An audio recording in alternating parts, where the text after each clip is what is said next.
Il y a un seul endroit, je pense, où on est bien aujourd'hui, c'est ici à Châteauroux pour la quatrième rendez-vous Place des TP 2022. La suite, ce sera Chartres et Tours.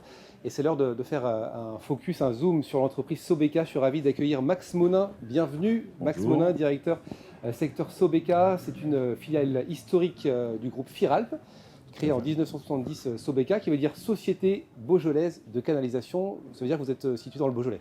Oui, le siège social est effectivement À Villefranche-sur-Saône. situé à Villefranche-sur-Saône, à côté. Donc, que je connais, Pour être précis. que je connais un petit peu, effectivement. Est-ce que vous pouvez nous parler justement de Sobeca? Qu'est-ce que vous proposez pour que les gens qui nous regardent comprennent? Oui, alors Sobeca est une entreprise de réseau sec en règle générale. On va travailler l'électricité avec des clients comme les syndicats d'énergie, D'accord. Enedis.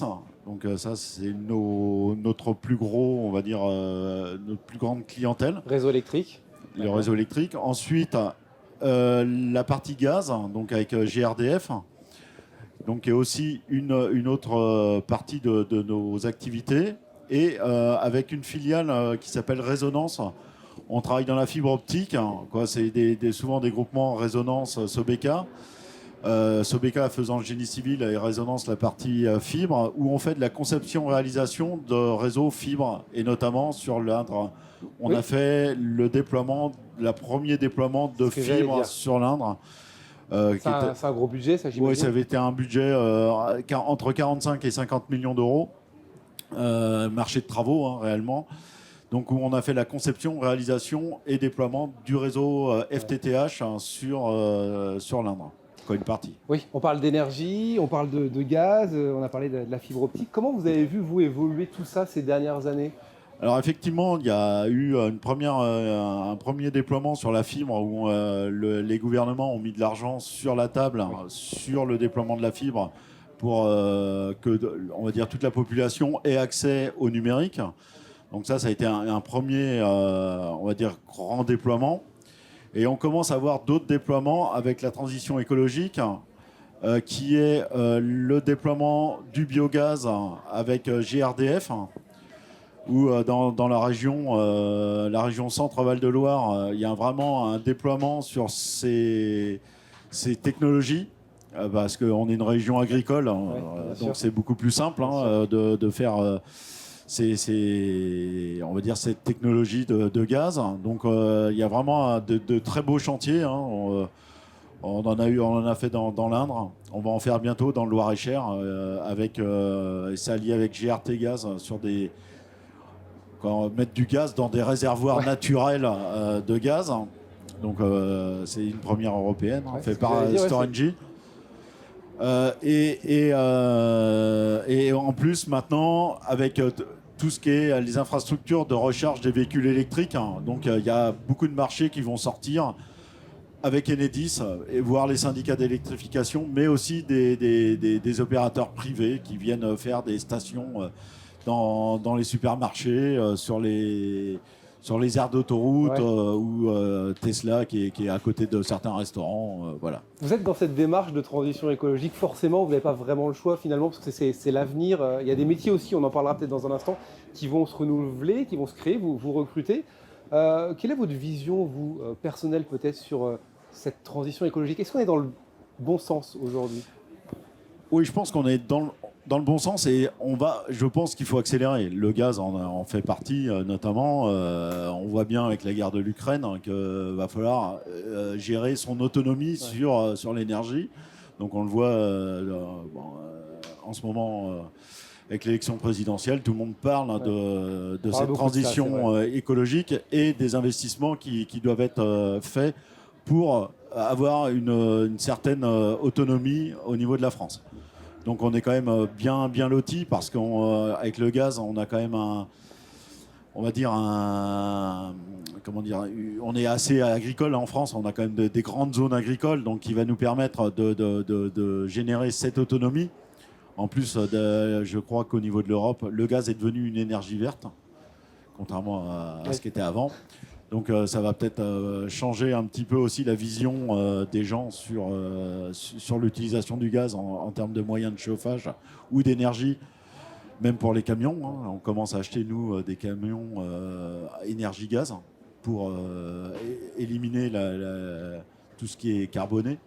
Voilà. Ouais, on parle de décarboner la France dans les Voilà, prochaines donc années. ça On fait est dans ce partie.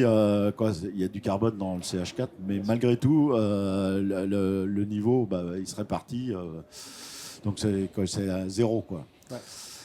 Donc voilà, il y a beaucoup de choses à venir. Et en plus, après, toute la partie, on va dire, électrique, hein, avec le déploiement peut-être de nouvelles centrales nucléaires et puis un peu d'hydrogène. On est ici à Châteauroux. Est-ce qu'on peut parler de recrutement aujourd'hui? Est-ce que Sobeca, vous avez des métiers aussi en tension, vous recherchez des gens? Alors on a quelques métiers en tension, notamment monteur électricien, qui est vraiment un métier en tension, un peu partout en France, hein, soyons clairs. On a aussi besoin maintenant encore de conducteurs d'engins, de chauffeurs poids lourds, même de terrassiers, de canalisateurs, connaissant réellement leur métier. Ouais. On a besoin de conducteurs de travaux, aussi une tension assez forte sur ce métier de conducteur de travaux, surtout dans les zones rurales, parce qu'on ne vient pas chez nous, malgré qu'on y vit bien. Donc on a des tensions sur ces métiers-là. Donc en fait, toute la chaîne hiérarchique de nos métiers sont un peu en tension. Avec cette transition écologique qui est toujours là, quand on va rejoindre des métiers que vous avez cités, eh bien, on va rejoindre aussi un objectif de transition écologique, c'est-à-dire que le métier a un peu évolué, on sait qu'on va agir pour la planète aussi. Exactement. Ouais. Maintenant, effectivement, on n'est pas un métier pollueur, on est plutôt un métier d'avenir, de déploiement. L'électricité, on sait que c'est un des vecteurs d'énergie le décarboné chez nous en France.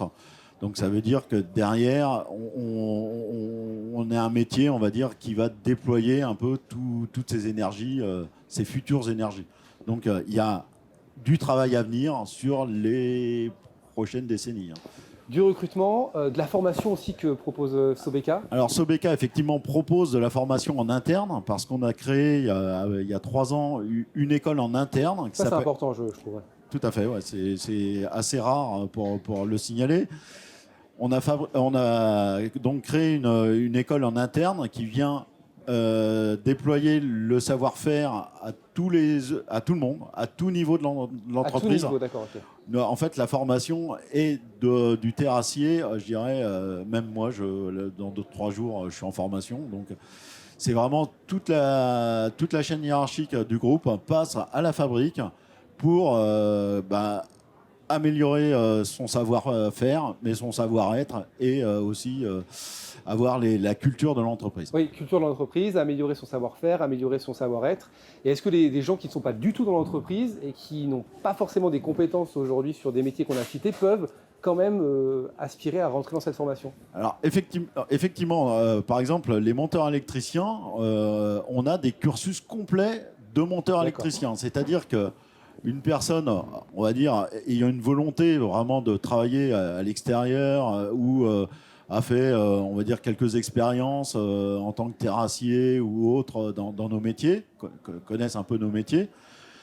Donc, on les met dans ces cursus où, en fait, la personne n'a pas de base et à la fin est monteur aérien, souterrain, émergence, sous tension, hors tension. Donc, vraiment une connaissance complète de son métier. Il y a un accompagnement, c'est ce qu'on comprend. Comment ? Il y a un accompagnement, c'est ce qu'on comprend. Ah oui. En fait, on a monté des cursus scolaires avec des fiches pédagogiques, etc. Ces cursus scolaires vont faire une progression sur, par exemple, les monteurs électriciens, je crois, c'est sur 6 mois. Donc au bout de 6 mois, ils peuvent aspirer à rentrer dans en gros, ils font, je crois que la première session, c'est 15 jours à la fabrique, donc à côté de Lyon. Ils viennent en entreprise, ils restent 3 semaines en entreprise pour réellement apprendre sur le terrain. Important, ouais. Voilà, et puis après, ils repartent à la fabrique une semaine. C'est un système d'alternance. Voilà, c'est un système d'alternance, mais en interne. Okay. Donc avec un salaire classique, voilà. C'est ce que je voulais savoir. Okay. Voilà. Alors aussi, à côté de ça, on privilégie l'alternance aussi. On a un objectif de 10% des personnels du groupe en alternant. Et pareil, on prend du CAP canalisateur, conducteur d'engin, mais école d'ingénieur, licence pro, et ce que vous voulez. Donc si vous nous regardez et que vous êtes intéressé par ces métiers, que vous avez déjà une formation aussi, que vous voulez faire une alternance, n'hésitez pas à solliciter l'entreprise Sobeca directement sur le site internet. J'ai vu que vous aviez un espace aussi recrutement. Tout à fait. Avec les postes proposés. Merci Max Monin de vous être arrêté. Beaucoup. Ravi de vous avoir accueilli ici à Châteauroux. On est un peu chez vous finalement. Ouais, un petit peu, oui. Ici. On se retrouve très bientôt sur Place des TP TV. Merci d'être avec nous.